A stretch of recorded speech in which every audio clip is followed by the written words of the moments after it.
नमस्कार। बजरों के लिए खबरों के विशेष बुलेटिन में आपका स्वागत है। इस बुलेटिन में अब तक की ताजा और अहम खबरों के साथ मैं हूं सचिन और खबरों को पेश करेंगी रोशनी।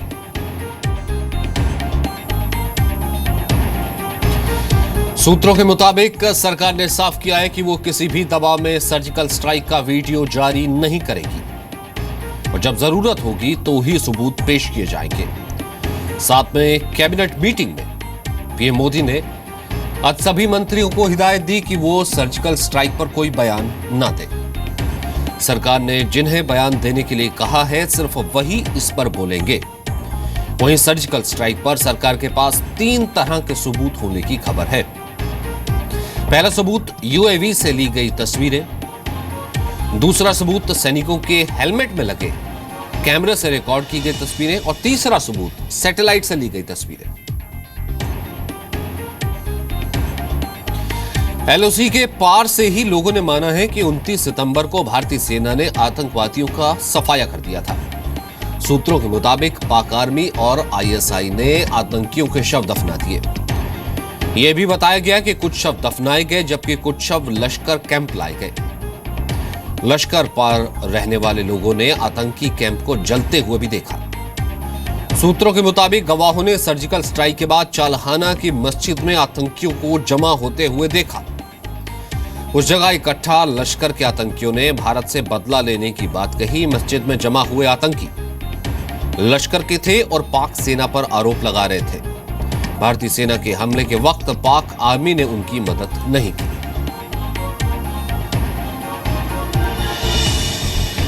पीओके में भारतीय सेना के सर्जिकल स्ट्राइक के बाद पाकिस्तानी प्रधानमंत्री नवाज शरीफ के बुलावे पर थोड़ी देर बाद पाक संसद का ज्वाइंट सेशन होने जा रहा है।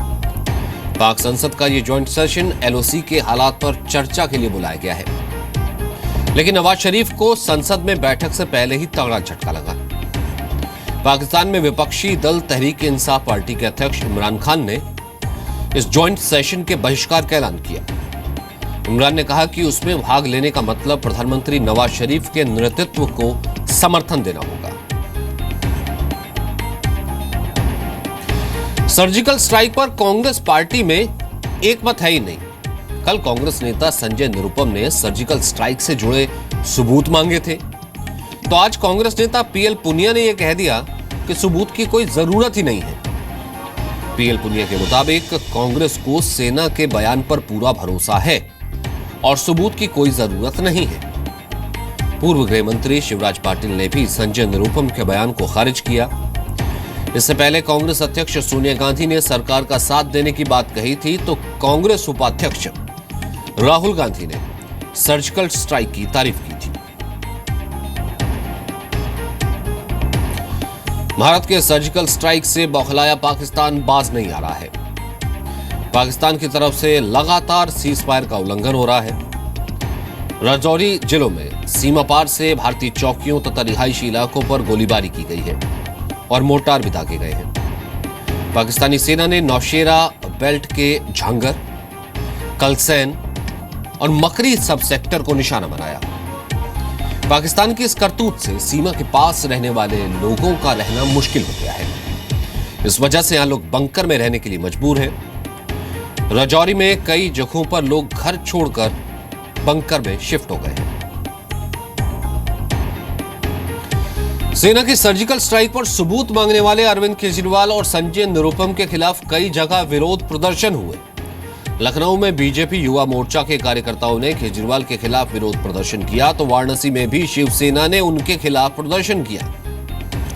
बीकानेर में केजरीवाल पर स्याही फेंकी गई। वहीं मुंबई में बीजेपी ने कांग्रेस नेता संजय निरुपम के खिलाफ प्रदर्शन किया। आपको बता दें, केजरीवाल ने एक वीडियो मैसेज जारी कर सर्जिकल स्ट्राइक पर पीएम मोदी की तारीफ की थी, लेकिन पाकिस्तान का प्रोपेगेंडा खत्म करने के नाम पर सर्जिकल स्ट्राइक के सबूत भी मांग लिए थे। तो कल संजय निरुपम ने सर्जिकल स्ट्राइक को फर्जी माना था।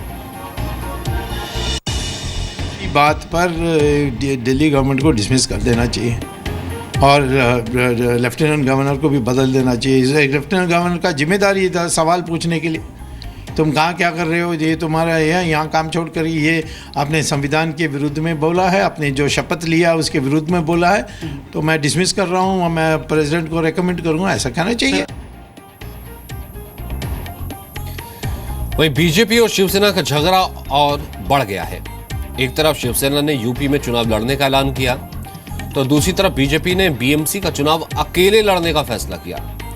लखनऊ दौरे में संजय राउत ने ऐलान किया कि शिवसेना इस बार यूपी की 200 सीटों पर चुनाव लड़ेगी। इतना ही नहीं, शिवसेना प्रमुख उद्धव ठाकरे वाराणसी भी जाएंगे। शिवसेना का चुनाव लड़ना बीजेपी को नुकसान पहुंचा सकता है। दूसरी तरफ बीजेपी नेता किरीट सोमैया ने दावा किया है कि अकेले ही बीजेपी सभी 227 सीटों पर चुनाव लड़ेगी। बीजेपी और शिवसेना ने सबसे पहले 1989 में गठबंधन किया। केंद्र और राज्य की सरकार में दोनों पार्टियां साझीदार रही।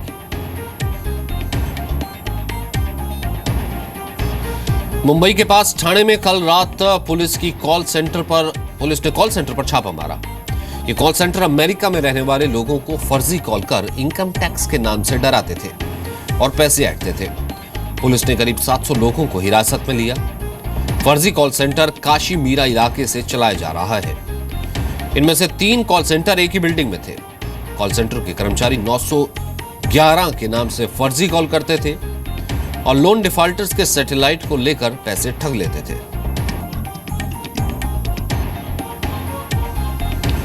एमपी के रीवा में एक व्यक्ति के साथ लाखों की ठगी हुई है। शातिर ठगों ने फॉरेस्ट ऑफिसर रहे राम नरेश सिंह को फोन करके करोड़ों की लॉटरी जीतने का झांसा दिया। कोलकाता से आए फर्जी फोन पर कॉल पर उन्हें $25 लाख की लॉटरी जीतने की बात बताई गई और टैक्स देने के लिए कहा गया। ठग ने टैक्स जमा कराने के लिए बैंक में 24 बार में 39,12,000 रुपए अपने नाम अकाउंट में जमा करवा लिए और पीड़ित को फर्जी चेक भी भेजे। चेक पर यकीन कर राम नरेश सिंह रुपए जमा करते गए। बाद में जब चेक फर्जी निकला तो पुलिस में मामला दर्ज करवाया। पीड़ित राम नरेश सिंह ने बताया कि ठगी का शिकार बनने से 29 लाख रुपए के वो कर्जदार बन गए हैं। दिल्ली के गांधीनगर में पिछले महीने कैशियर से 65 लाख रुपए की लूट की सीसीटीवी फुटेज सामने आई है। तस्वीरों में बीच सड़क पर पीड़ित बदमाशों से लड़ता दिख रहा है। सभी बदमाशों ने अचानक बाइक से जा रहे कैशियर को गिरा देते हैं, उसे घेरकर मारपीट शुरू कर देते हैं। तस्वीरों में आप साफ देख सकते हैं कि कैसे 4 बदमाश इस शख्स को पिस्टल के पट से मार रहे हैं।